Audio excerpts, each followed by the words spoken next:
Wah, mulai mendung lagi nih. Tadi pagi padahal cerah loh. Akhir-akhir ini kita mungkin sering kali melihat cuaca seperti ini berganti tiba-tiba ya. Padahal tadi pagi kelihatannya cerah, tiba-tiba siangnya mungkin udah mendung atau bahkan hujan.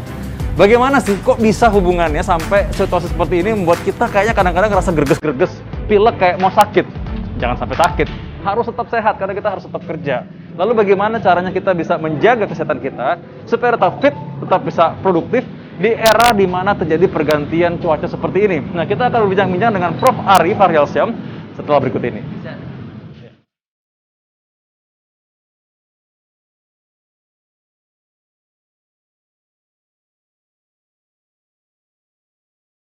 Nah, ini kita sudah bersama dengan Prof. Ari Faryalsyam. Wah, tetap sehat dan bugar ya. Iya. Walaupun sibuk, Prof. Tadi ngerasa nggak nih angin mulai dingin nih sekarang nih? Iya, betul. Ini terus terang memang kan saat ini kita bilang perubahan cuaca ekstrim ya. Tadi panas atau sekarang jadi angin seperti begini gitu ya. Terus terang aja ini tidak nyaman untuk kesehatan kita. Nah, itu gitu. apa hubungannya, Prof? Ini kan masyarakat suka ngerasa tuh, ini kenapa ya lagi pergantian cuaca katanya memang segini katanya. Nah, sebenarnya apa yang terjadi pada tubuh kita? Iya. Kenapa tiba-tiba rasa greges-greges kayak menggigil gitu? Betul. Jadi sebenarnya kan 3 hal nih kalau kita bicara soal terjadinya suatu infeksi ya.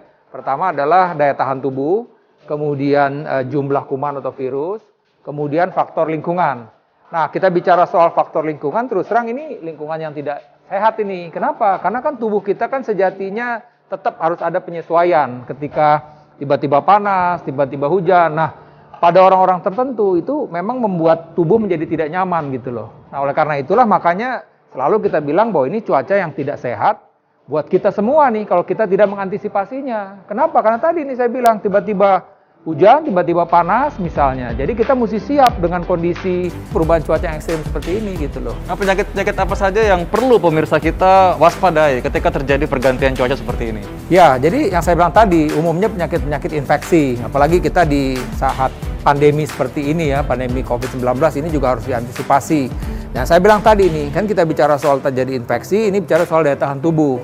Nah, oleh karena itulah maka dengan kondisi seperti ini, maka daya tahan tubuh seseorang itu mudah sekali untuk terganggu gitu loh. Terganggu. Yang saya bilang tadi nih, tiba-tiba hujan, tahu-tahu panas lagi. Nah, ini kan terus terang ini bisa mengganggu nih daya tahan tubuh kita gitu. Kemudian tadi nih, dalam kondisi seperti begini pun beberapa kuman virus juga meningkat jumlahnya. Belum lagi kita bicara soal lingkungan. Tadi misalnya nih, sempat ada hujan, kan kotoran-kotoran terbawa keluar, kemudian panas lagi. Nah, ini 3 hal inilah yang sebenarnya masyarakat harus antisipasi bahwa kita ini dalam kondisi yang tidak sehat ini dalam situasi perubahan cuaca yang ekstrim seperti ini gitu loh. Pertanyaan paling simpel dari masyarakat kita biasanya adalah ketika lagi dingin, kadang-kadang mereka kan enggan untuk mandi. Wah, ini mandi air hangat apa air dingin? Yang mana yang lebih sehat? Iya, jadi pertama kita bilang tergantung jamnya, ya kan, tergantung jamnya. Jadi yang penting adalah bahwa tubuh itu tidak mengalami perubahan udara yang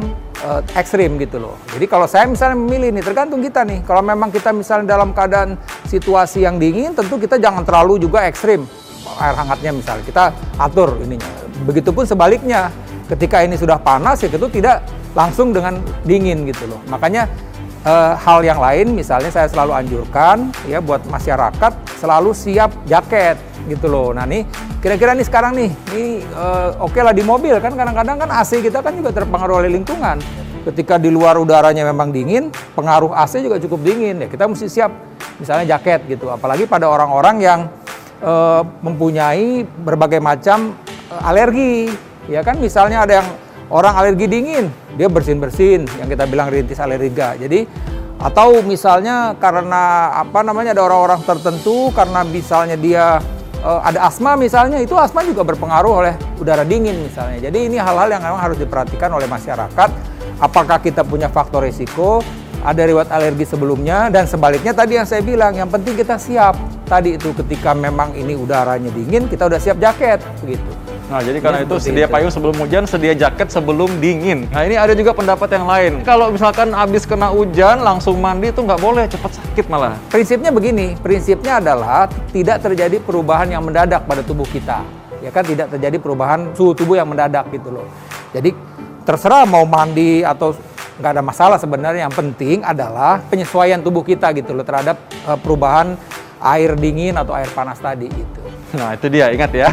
Lalu tadi berikutnya, kalau misalkan kita sekarang udah mandi, mungkin makan ya sekarang ya. Nah, makan itu orang mungkin lebih cenderung pilih mungkin makanan yang hangat-hangat dan lain-lain. Pak Prof punya lagi tips untuk pemirsa kita. Bagaimana sih kalau kita makan di rumah di tengah situasi pergantian cuaca seperti ini, Prof? Ya, tentu pilihannya adalah kesegaran ya kan. Ketika kita dingin mungkin sup-sup itu menjadi pilihan. Tapi yang terpenting sebenarnya buat kita dalam kondisi seperti gini adalah sayur-sayur dan buah-buahan.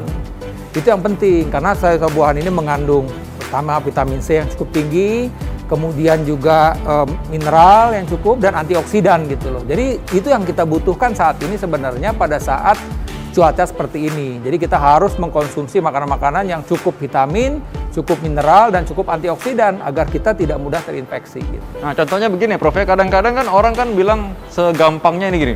Kalau lagi mau sakit makan yang banyak aja. Nah, satu sisi bilang jangan makan kebanyakan, nanti kamu kegemukan. Memang itu betul. Saya setuju nih. Kadang-kadang memang masyarakat itu bilang ya udah makan aja, tapi akhirnya jadi lupa berat badan. Karena yang penting adalah menurut saya kita harus tetap kontrol berat badan. Tentu seperti tadi nih. Oke lah, nih kita takut sakit nih, makan banyak-banyak. Ya kalau nanti akhirnya obesitas, kemudian kolesterol tinggi, asam urat tinggi, kan jadi masalah juga jadinya. Jadi yang penting adalah kalau kita bicara soal makan, yang penting makanan tersebut memenuhi ya kan seluruh unsur gizi yang ada. Ya kan tetap tadi ada karbohidratnya, ada lemaknya, ada proteinnya, ya kan. Belum lagi bicara soal tadi seratnya, ya kan, kemudian juga mineral, ya, antioksidan yang tadi berasal dari sayur-sayur dan buah-buahan. Artinya kalau kita concern terhadap komposisi zat gizi yang cukup, mestinya sih nggak ada masalah gitu loh buat masyarakat ya dalam mengkonsumsi makanan tersebut. Nah kalau yang soal banyak tadi kan sebenarnya kalorinya tuh. Jadi kalorinya kita ini juga jangan berlebih-lebihan. Karena kita tahu ketika kita banyak mengkonsumsi kalori, apa yang terjadi? Kegemukan, obesitas. Ya obesitas pun apalagi dalam situasi pandemi ini, kita kan cenderung untuk malas keluar rumah. Nah, artinya jadi malas bergerak. Padahal tetap bergerak di dalam rumah pun juga kita bisa bergerak gitu mestinya begitu. Jadi berarti makan kenyang, makan banyak nggak identik dengan makan sembarangan. Betul. Maka tetap harus komposisi gizi tetap diatur. Tadi Prof Aris sudah bicara nih mengenai bergerak. Nah bergerak nih umumnya orang mager lah Prof. Kayak ini udah mendung Prof di depan nih. Udah males pengen tiduran aja di selimut lah. Nah. Ya jadi sebenarnya kan bergerak kita ini kan bisa kita nilai. Ya usahakanlah langkah 5.000 langkah, 6.000 langkah sehari. Ya kita gunakan aja terus gadget kita. Nanti kita lihat nih, oh ini kira-kira hari ini saya baru 3.000, ya udah kejar lagi 2.000 langkahnya lagi tadi. Silakan mau bergerak walaupun di dalam ruangan begitu loh. Kan kadang-kadang kita kan udah bermalas-malesan. Apalagi yang kita seharian nih zooming misalnya kan umumnya webinar, rapat semua dengan Zoom misalnya. Nah, itu tadi tuh. Ya cenderung kita tidak bergerak, usahakan. Ada kita misalnya oke lah 2 jam full.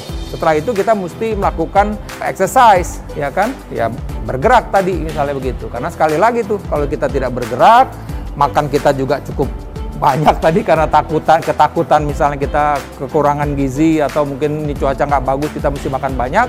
Nah itu tadi kuncinya adalah kita tetap harus bergerak mestinya begitu.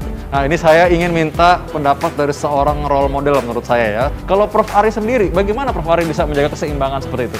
Apa yang Prof Ari lakukan? Ya pertama tadi ya kuncinya adalah tidur ya. Tidur kita mesti cukup. Usahakan tidur kita tuh 6 jam sehari. Ya kan kemudian bicara soal makanan tadi. Ya kita usahakan makan tadi yang berimbang tadi ya, ada unsur karbohidratnya, lemaknya, proteinnya dan sayur dan buah-buahan. Itu mesti kita perhatikan deh, cukup atau enggak nih sayur buah-buahan. Dan minum juga. Kadang-kadang dengan situasi begini kita suka lupa nih minum, artinya minum lupa akhirnya jumlah yang kita konsumsi air itu nggak cukup gitu loh. Nah ini harus diperhatikan, palingnya kita usahakan ya 7 gelas, 8 gelas per hari untuk kalau minum, apalagi dengan cuaca mendung ini kan cenderungnya kita tidak haus gitu ya. Nah kemudian tadi ya tetap bergerak, ada usaha tadi beraktivitas ya, kita patno tadi itu, kalau usaha kita bisa bergerak 5.000 langkah, 6.000 langkah sehari gitu ya, tentu tergantung dengan situasi dan kondisi, dan kemudian selalu berpikir positif, kuncinya tuh begitu, artinya dan juga apa yang kita bisa berbagi kepada orang lain, sebaiknya kita juga usahakan untuk bisa berbagi kepada orang lain, itu kuncinya sebenarnya. Dan bicara soal stres, semua orang sih stres gitu ya, tapi mungkin approach-nya ketika kita mengalami stres ya mungkin banyak berdoa kepada Yang Maha Kuasa.